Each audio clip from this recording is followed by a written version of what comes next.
भारत जोडो यात्रेच्या सभेनिमित्त इंडिया आघाडीच्या नेत्यांच्या उपस्थितीमध्ये मुंबईतील शिवाजी पार्कमध्ये सभा पार पडली आणि या सभेनंतर पुन्हा एकदा राजकारण तापल्याचं पाहायला मिळतंय। या सभेमध्ये राहुल गांधींनी नाव न घेता काँग्रेस सोडणाऱ्या नेत्यांना लक्ष केलं आणि त्यानंतर आता अशोक चव्हाणांनी देखील राहुल गांधींवर पलटवार केल्यानं राजकारण तापल्याचं पाहायला मिळतंय। पाहूयात। राहुल गांधींचा प्रहार, चव्हाणांचा पलटवार। एक मोठा नेता सोनिया गांधींकडे रडला। मी काँग्रेस सोडणार हे कोणालाच माहित नव्हतं। अशोक चव्हाणांनी गांधींचा दावा फेटाळला। मुंबईतील भारत जोडो न्याय यात्रेच्या निमित्तानं झालेल्या इंडिया आघाडीच्या सभेत इंडिया आघाडीच्या नेत्यांनी सत्ताधाऱ्यांवर जोरदार घणाघात केल्याचं पाहायला मिळालं। याच सभेत काँग्रेसचे माजी अध्यक्ष असलेल्या राहुल गांधींनी काँग्रेस सोडून गेलेल्या नेत्यांवरून भाजपची कोंडी करण्याचा प्रयत्न केला। यावेळी राहुल गांधींनी नाव न घेता अशोक चव्हाणांवरतीही निशाणा साधला। त्यांनी महाराष्ट्राचा एक नेता सोनिया गांधींकडे रडल्याचा दावाही केला। इसी प्रदेश के एक वरिष्ठ नेता कांग्रेस पार्टी को छोड़ते हैं और रो के कहते हैं, मेरी मां से रो के कहते हैं कि सोनिया जी मुझे शर्म आ रही है, मेरे में इन लोगों से, इस शक्ति से लड़ने की हिम्मत नहीं है, मैं जेल नहीं जाना चाहता हूं। पण आता भाजपवासी झालेल्या अशोक चव्हाणांनी राहुल गांधींचा हा दावा खोडून लावलाय।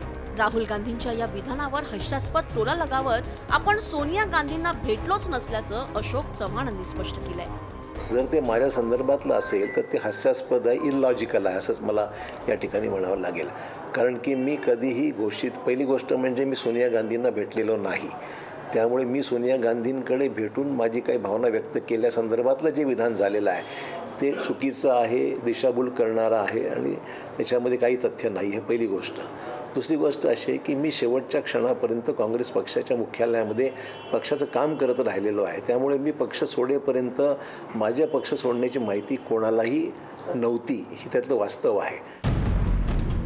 एकंदरीतच राहुल गांधींनी शिवाजी पार्क मधील सभेत काँग्रेस सोडणाऱ्या नेत्यांना लक्ष केल्याचं पाहायला मिळालं। त्यामुळेच आता राहुल गांधींवर अशोक चव्हाणांनी देखील पलटवार केल्याचं पाहायला मिळतंय। त्यामुळे लोकसभा निवडणुकीच्या प्रचारात आजी माजी काँग्रेस नेत्यांमध्ये संघर्ष पेटण्याची शक्यता आहे। Bureau report, news 18 Lokmat. राज्याचा आत्मा ईडी, सीबीआय आणि ईव्हीएम मध्ये असल्याची टीका राहुल गांधींनी केल्यामुळे राजकीय कुरुक्षेत्रावर युद्धाला सुरुवात झाली आहे। भारत जोडो न्याय यात्रेच्या समारोप सभेमध्ये मुंबईतून लोकसभा निवडणुकीच्या प्रचाराचं रणशिंगच फुंकण्यात आलं। इंडिया आघाडीच्या नेत्यांनी एकजूट करून पंतप्रधान नरेंद्र मोदींवर हल्लाबोल केला आणि त्यामुळे भाजपनं देखील इंडिया आघाडीतील नेत्यांचा चांगलाच समाचार घेतलाय। पाहूया।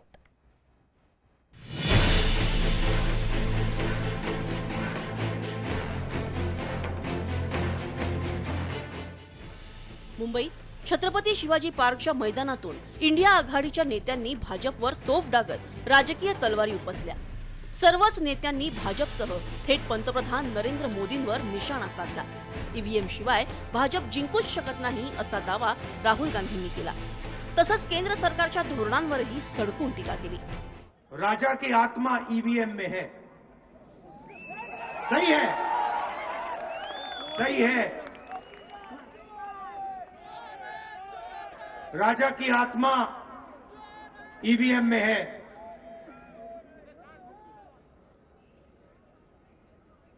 हिंदुस्तान की हर संस्था में है, ईडी में है, सीबीआई में है, इनकम टैक्स डिपार्टमेंट में है।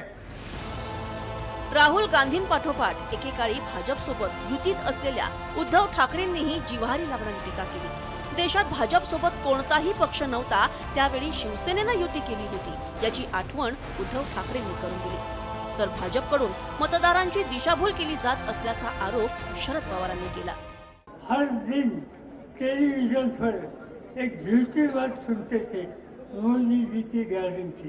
ये गारंटी चलने वाली गारंटी नहीं, ये गारंटी में सिक्योरिटी नहीं है और इसलिए गलत गारंटी देकर, गलत आश्वासन देकर उन्होंने एक हम लोगों को अलग रास्ते भर लेने की कोशिश की।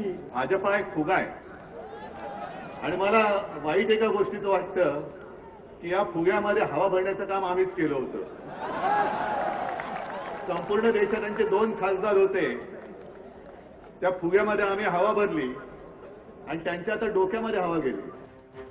इंडिया आघाडीनं हल्लाबोल केल्यानंतर भाजपचे नेतेही रणांगणात उतरले।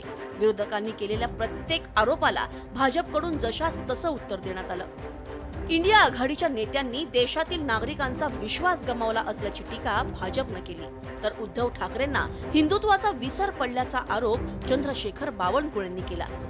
महाराष्ट्राच्या जनतेला काल धक्का बसला आहे की उद्धव ठाकरे हे नेहमी त्यांचं भाषण माझ्या हिंदू बहिणी बांधवांनो असं करायचे।